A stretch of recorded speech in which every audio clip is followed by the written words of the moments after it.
The great hall of Zarinth Prime was brighter than 1,000 suns.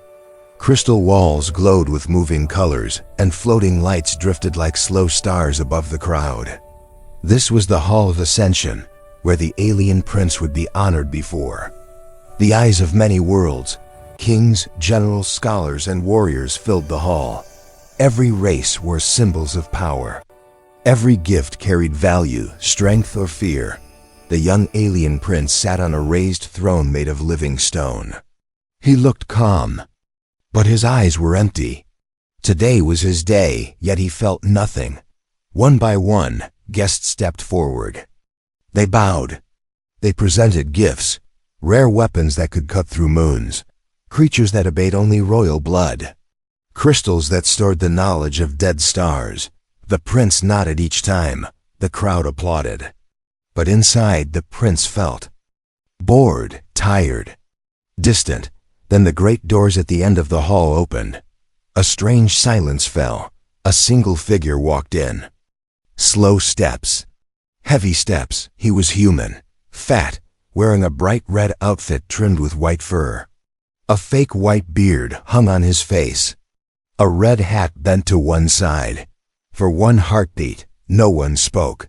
Then the laughter began. It rolled across the hall like thunder. Sharp alien voices mocked him. Some laughed at his round body.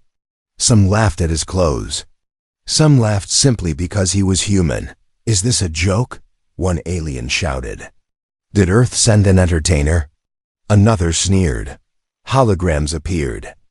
As aliens recorded the moment, this would spread fast across the galaxy. The guards tightened their grips on their weapons. They looked at the prince, waiting for the order. The human stopped walking in the center of the hall. He did not look angry. He did not look afraid. He smiled. The laughter grew louder. The prince leaned forward slightly. His eyes narrowed. Something about this human felt different. The human raised his hand slowly, showing he carried no weapon. Over his shoulder was a large red bag. The laughter softened, but did not stop. "I bring a gift," the human said. His voice was calm. Not loud, not proud. The hall exploded with laughter again. A gift? For the prince? From a human? Some aliens clutched their sides in amusement. Others shook their heads in disgust. The prince raised one clawed hand. Silence fell. Again, the human bowed, not perfectly, but sincerely. He stood back up and looked directly at the prince. "I know I do not look important," the human said. "I know you expected something powerful." The prince watched closely. No fear. No begging. Just honesty. The human continued. "I came a long way to give this," he said. "It may not shine. It may not frighten anyone, but it is meant only for you." A few aliens hissed in anger. Others whispered. The prince felt a strange pull in his chest. He did not understand it. "What is your name, human?" the prince asked. The room froze. This was not normal. The prince never asked names. "My name is Elias," the human replied. Prince nodded slowly. "Why are you dressed this way?" the prince asked. Elias smiled again. "On my world," he said, "this outfit reminds people of giving. And hope." Some aliens scoffed. Hope was not currency. Hope was not power. The prince looked at the red bag. It looked old, worn. "What is inside?" the prince asked. Elias placed the bag gently on the floor. He did not open it yet. "Something simple," he said. "Something no one else thought to bring." The guards stepped forward. The High Council whispered urgently. This was dangerous. This was embarrassing. The prince lifted his hand again. "Let him stay," the prince said. Gasps filled the hall. The laughter was gone now, replaced by tension. Elias knelt before the throne. He rested one hand on the red bag. "This gift cannot be rushed," he said softly. The prince felt his heart beat faster. For the first time that day, he felt curious. And as Elias slowly reached for the opening of the bag, the entire hall leaned forward, unaware that this moment was about to change everything. The hall remained silent long after the laughter died. Thousands of eyes stayed fixed on the fat human kneeling before the throne. No one spoke. No one breathed loudly. Prince Keller felt something strange move inside his chest. It was not fear. It was not anger. It was curiosity. He had ruled training fleets since childhood. He had watched worlds submit. Yet this human did not shake. The council elders leaned toward the prince, whispering warnings. This is improper. This is risky. This creature is weak. Keller raised one finger. The elders fell silent at once. Elias, the prince said slowly, testing the human's name. You stand alone in a hall that mocks you. Why? Do you not fear us? Elias looked up. His eyes were warm, not proud, not challenging. I am afraid, Elias said honestly, but fear does not mean I should turn back. A low murmur passed through the crowd. Aliens respected strength, not honesty. Kale, or leaned back slightly. Then tell me, he said. Why did you come? Elias stayed kneeling. I came because long ago, he said, I met someone who spoke of you.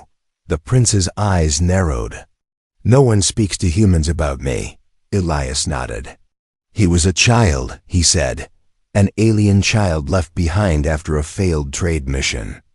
The guards shifted uneasily. Some remembered that incident. He was small, Elias continued, scared, hungry, alone. The crowd grew restless. This was not a heroic story. He told me about a prince, Elias said softly. A prince. With everything and no one who truly cared. Keller felt his jaw tighten. He did not speak.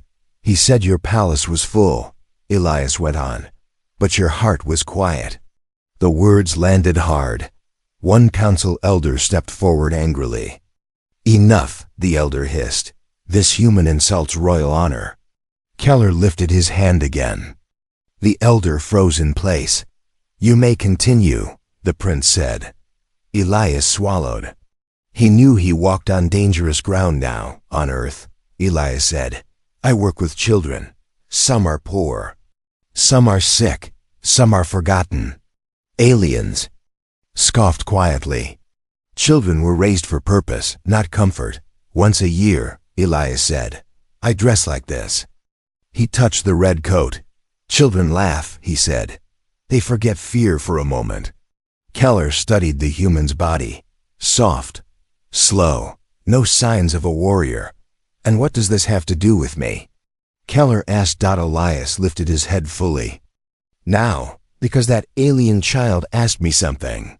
He said. The hall leaned in.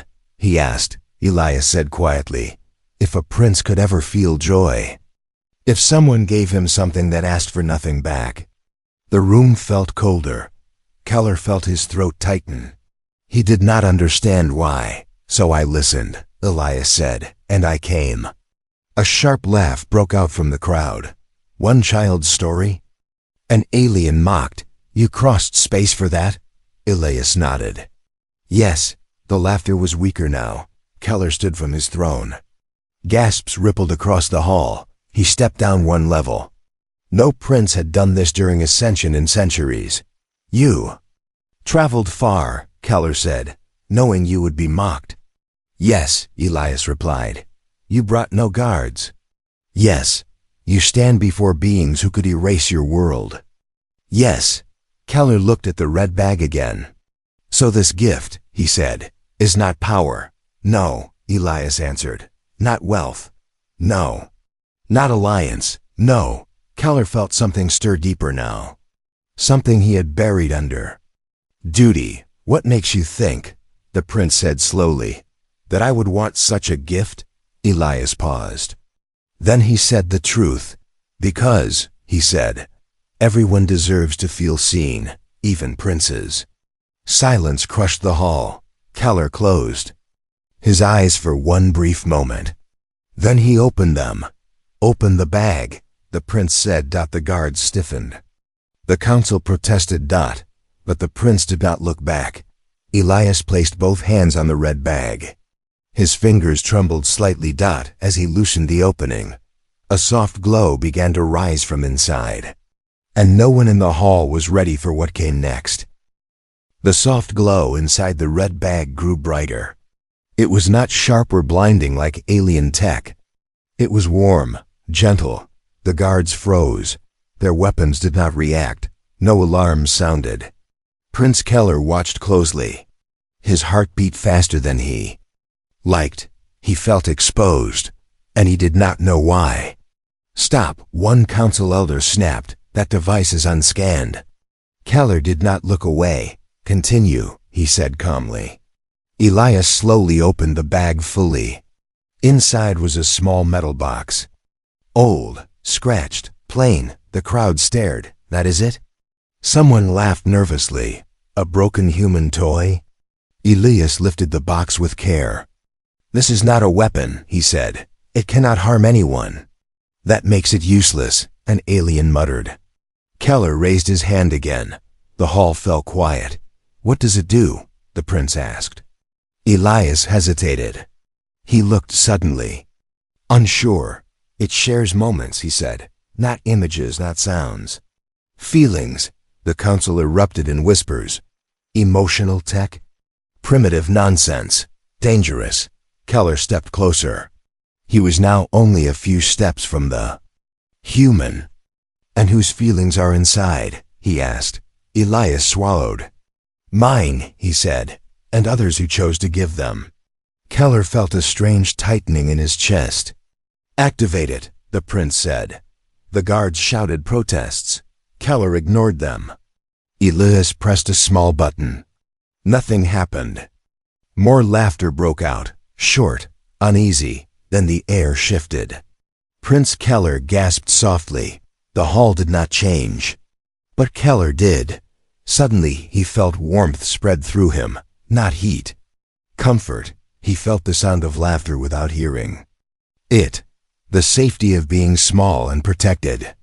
Hands holding him when he fell. His breath caught. Images flashed in his mind that were not his own. A small human child running through snow. Bright lights on a tree. Voices singing badly, happily. Keller staggered.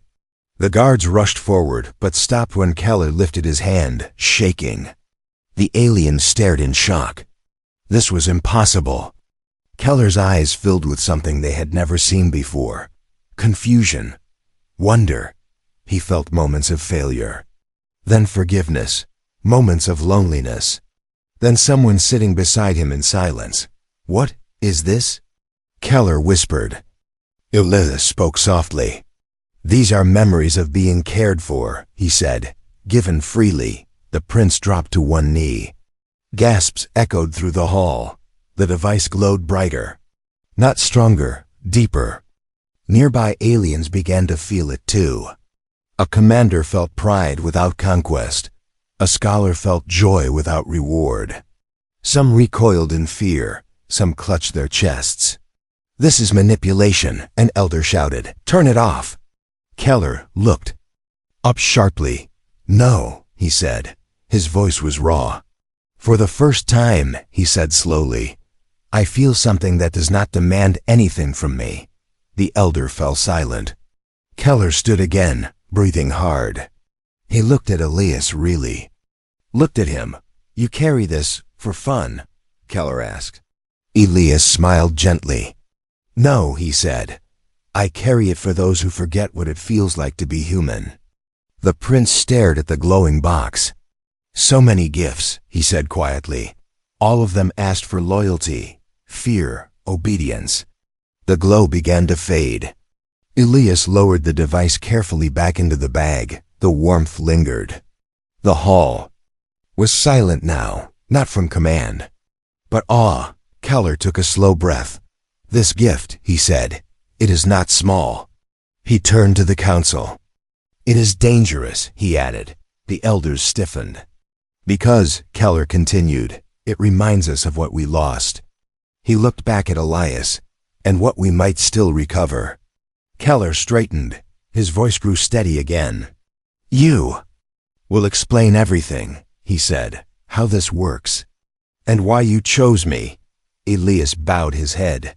"As you wish," he said. Keller glanced once more at the red bag. He did not know it yet. But the hardest choice of his life was about to begin. The warmth from the strange human device slowly faded, but the silence it left behind felt heavier than any weapon. No one laughed now. No one whispered. Prince Keller stood very still. His hands trembled slightly at his sides. He did not try to hide it. The council elders watched him with fear in their eyes. They had seen many things in their long lives, but never this. "Prince," the highest elder said carefully, "that device interferes with the mind. It must be destroyed." Keller did not answer right away. He looked at the red bag, then at Elias. "You said this gift shares feelings," Keller said, "not commands." "Yes," Elias replied. "It cannot force love. It only reminds." Keller turned away from the council and walked slowly across the platform. Each step echoed through the hall. "All my life," Keller said, "I was trained to rule, to control, to win." The crowd listened closely. This was no longer ceremony. "I was taught that joy weakens leaders," Keller continued, "that attachment clouds judgment." He stopped and looked out at the gathered races. "So I learned to hide it," he said, "until I forgot what it felt like." Elias lowered his eyes. The elder stepped forward again. "Emotion makes us vulnerable," the elder insisted. "Our enemies," Keller turned sharply. "Our enemies already fear us," he said. "That fear has not made us whole." A ripple of unease passed through the hall. Keller faced Elias again. "Tell me the truth," he said. "Why bring this here?" Elias took a breath. "Because I saw what happens," he said, "when power grows without kindness." The prince studied him. "And you think kindness can survive among stars?" Elias nodded. "I know it can," he said. "I have seen it survive worse." Keller was silent for a long moment. Then he did something no one expected. He stepped down fully from the platform. He stood at the same level as Elias. Gasps filled the hall. "Prince." A guard whispered urgently, "This is unsafe." Keller ignored him. He reached out slowly and picked up the metal device himself. It was light, almost fragile. "This was made by humans?" Keller asked. "Yes," Elias replied, "by people who wanted to remember love. When the world became too heavy." Keller turned the device over in his hands. "Our scientists build machines to conquer death," Keller said. "Yet they could not build this." He looked at the elders. "Because you never asked them to." The elders stiffened. Keller felt anger now, but not toward Elias. "Why was I never taught this?" Keller asked quietly, "Why was I only taught strength?" No elder answered. Kale or returned the device to Elias. "This gift cannot stay a secret," Keller said, "and it cannot stay unchecked." The elders relaxed slightly. "But it will not be destroyed," Keller continued. Shock swept through the council. "It will be studied," Keller said, "not as a weapon, but as a mirror." He looked at Elias. "You will stay." Elias's eyes widened. "I did not come to rule," he said quickly. "I know," Keller replied. "That is why you are dangerous." A few aliens murmured in agreement. Keller lifted his voice so all could hear. "From this day," he announced, "no gift will be judged only by power." The hall buzzed with confusion. "We have measured strength," Keller said, "and lost something vital." He paused. This human reminded. Keller turned back to Elias. "You wear a costume that makes others laugh," he said, "yet you carry something that made an empire fall silent." Elias smiled softly. "Sometimes," he said, "the simplest things travel the farthest." Keller felt the truth of it settle inside him, but deep within the crowd, not everyone felt peace. Some elders watched Elias with cold eyes. Some generals felt threatened. And far above the hall, in hidden chambers, Decisions were already being planned, because a gift that could change hearts was more dangerous than any weapon ever forged. Asterisk. The celebration never resumed. Music stayed silent. Lights dimmed on their own, as if the hall itself felt uneasy. Prince Keller sat back on his throne, but he did not look like a ruler anymore. He looked like someone who had woken from a long sleep. Elias stood where the guards had placed him, not restrained, but watched. Every eye followed him when he moved, when he breathed. Across the hall, the council elders gathered in a tight circle. Their voices were low and sharp. "This human has disrupted the ascension," one elder hissed. "He planted weakness in the prince." Another elder shook his head. "No," she said. "He exposed what was already there." Keller listened to none of them. His thoughts were far away, replaying feelings he did not want to lose. He had tasted joy without duty, warmth without command, and it terrified him. "Bring the human forward," Keller said suddenly. The guards obeyed at once. Elias walked slowly, his boots echoing across the floor. "You said your device was made by people who chose to give," Keller said. "Yes," Elias replied. "Then why give it to me?" Keller asked. "Why not a child or your own people?" Elias thought carefully.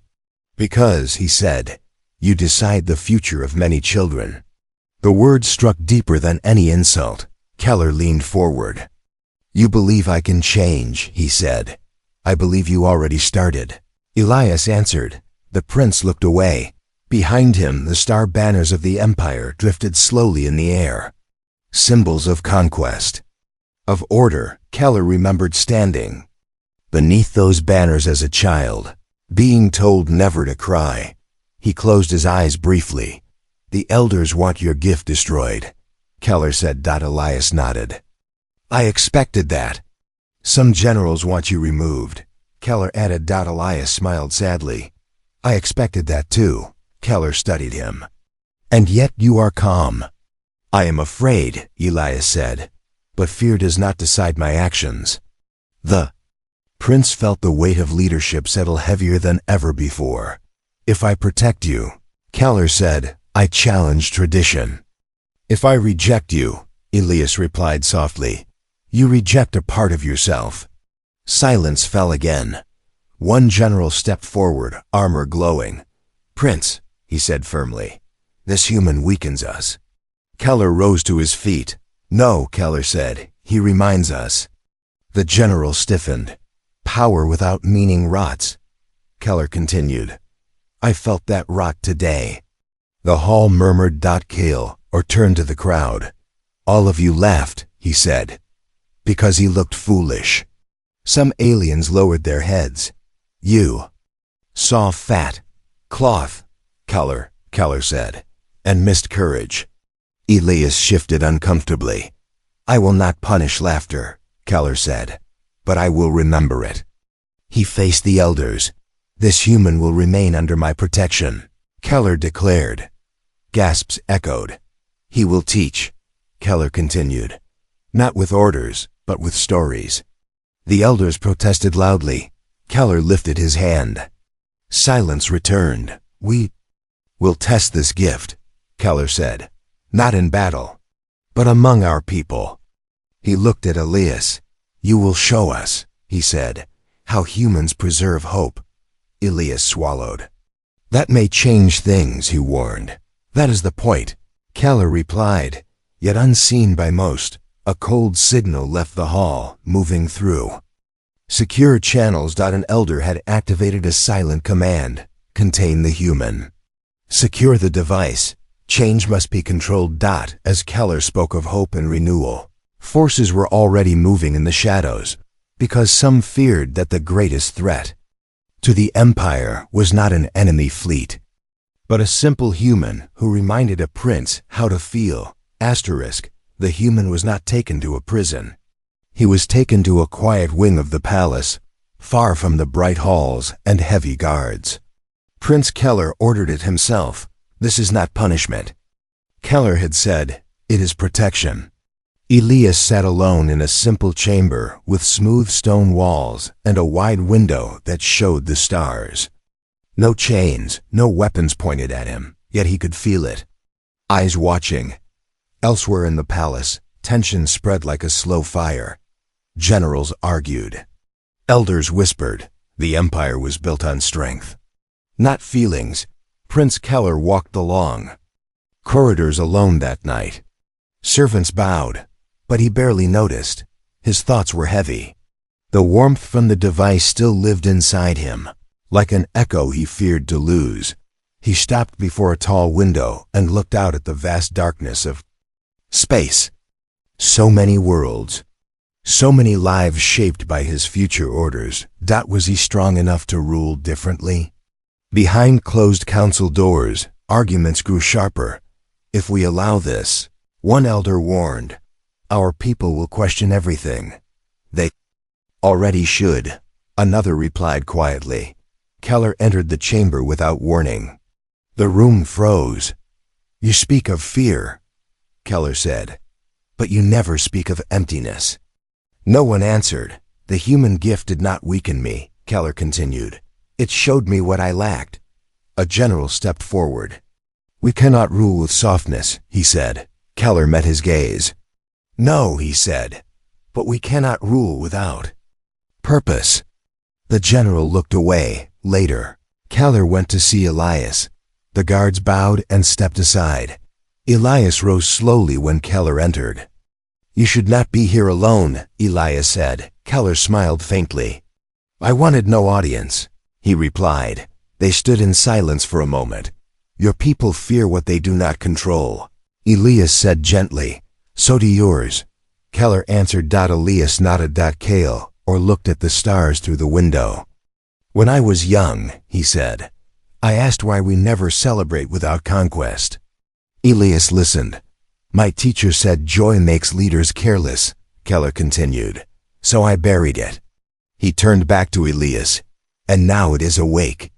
Elias said nothing. Keller took a breath. Tomorrow, he said, I will do something the empire has never done. Elias raised an eyebrow slightly. I will invite citizens, Keller said. Not nobles. Not soldiers. Elias's eyes widened. I want them to feel what I felt, Keller continued. Not to obey, but to remember. Elias hesitated. That may break things, he warned. Keller nodded. Things already are. Far above them, unseen by either. A council chamber glowed with hidden light. Orders were being prepared. If the prince would not stop this, someone else would. The next day, the central plaza filled with common aliens, workers, mothers, elders with tired eyes. Confusion buzzed through the crowd. Elias stood beside Keller on a lower platform. The device rested in Elias's hands. Whispers. Spread, that is the human. That is the fool in red. Keller stepped forward. I will not command you today, he said loudly. I will share something. He nodded to Elias. Elias activated the device. A soft warmth rolled across the plaza, not overwhelming. Not forced. Mothers gasped. Elders sat down slowly. Some cried. Some laughed quietly. A worker dropped to his knees, hands shaking. In the distance, alarms suddenly screamed. Red lights flashed across the plaza. Security drones surged into the sky. Keller turned sharply. This was not his order. From the council tower, a cold voice rang out across the plaza. End the demonstration. Secure the human. The prince is compromised. The crowd froze in fear. Keller stepped forward, his voice rising above the alarms. No, he said firmly. I am awake. And for the first time, the empire stood on the edge of a choice. Follow old fear, or something new that could never be undone. The alarms screamed across the plaza, sharp and cold. Security drones hovered above the crowd like metal predators. Fear spread fast. Common citizens backed away, holding their children close. Some fell to their knees, expecting punishment. Prince Keller stood tall at the front of the platform. He did not reach for a weapon. He did not shout. He raised his hand. The gesture was old. Older than the empire itself. The drones froze in place. Gasps rippled through the plaza. Only the prince had the authority to issue that command, from the high council tower. The voice returned, harder now. "You endanger the empire," the elder said. "Step aside and surrender the human." Keller looked out at the people. Not soldiers. Not nobles. Workers. Parents. Elders with tired eyes who had just remembered how it felt to smile. "No," Keller said calmly. The word carried farther than any alarm. "You taught me strength is control." Keller continued, "But today I learned strength is choice." The crowd listened. The council listened. "You fear this human because he cannot be owned," Keller said. "And you fear this gift because it cannot be commanded." Elias stood beside him, silent. The red coat looked small now against the vast plaza. "I will not allow you to erase what my people felt today," Keller said. The council voice turned sharp. "You will break tradition." Keller nodded, "Yes." A heavy pause followed. Then, Keller did something no ruler in the empire's history had ever done. He stepped down from the platform and walked into the crowd. Guards tensed. Drones adjusted. But Keller kept walking. He stopped in front of a small alien child clinging to a parent's leg. The child looked up at him with wide eyes. Keller knelt. The plaza fell completely silent. The prince gently placed a hand over his chest. "I felt what you feel," he said softly, "and I will not forget it." The child reached out and touched Keller's hand. Nothing exploded. Nothing broke. Something healed. Keller stood and turned back toward the tower. "From this moment," he said, "no council command outranks the will of our people." The council chamber lights flickered. Arguments erupted inside, but outside, the crowd began to change, not cheering. Not shouting. Standing. One by one, workers straightened their backs. Parents held their children higher. Elders wiped tears from their faces without shame. Keller returned to the platform and faced Elias. "You came wearing a costume," Keller said. And they laughed. Elias smiled faintly. "But you carried truth," Keller continued, "and it silenced an empire." Keller reached up and removed a royal emblem from his chest. A symbol worn only by conquerors. He placed it into Elias's hands. "This no longer defines leadership," Keller said. Elias shook his head. "I did not come for symbols," he said gently. Keller smiled. "Neither did I," he replied. He turned to the crowd one final time. "We will still defend ourselves," Keller said, "but we will no longer measure worth by fear alone." The drones powered down. The alarms faded. Above the plaza, the stars shone quietly. Later, as the crowd dispersed peacefully, Elias prepared to leave. A ship waited. Simple. Human made Kale, or walked with him to the edge of the landing platform. "You changed my empire," Keller said. Elias shook his head. "No," he said. "You chose to listen." Keller looked at the red coat. "Will you stop wearing that?" he asked. Elias smiled warmly. "No," he said. "Someone always needs a reminder." The ship lifted into the sky. Prince Keller watched until it vanished among the stars. Behind him, the empire stood uncertain. But awake. And across many worlds, the story spread not of a battle, not of conquest, but of the day aliens laughed at a fat human in a Santa costume, until he gave a prince the greatest gift of all, the courage to feel.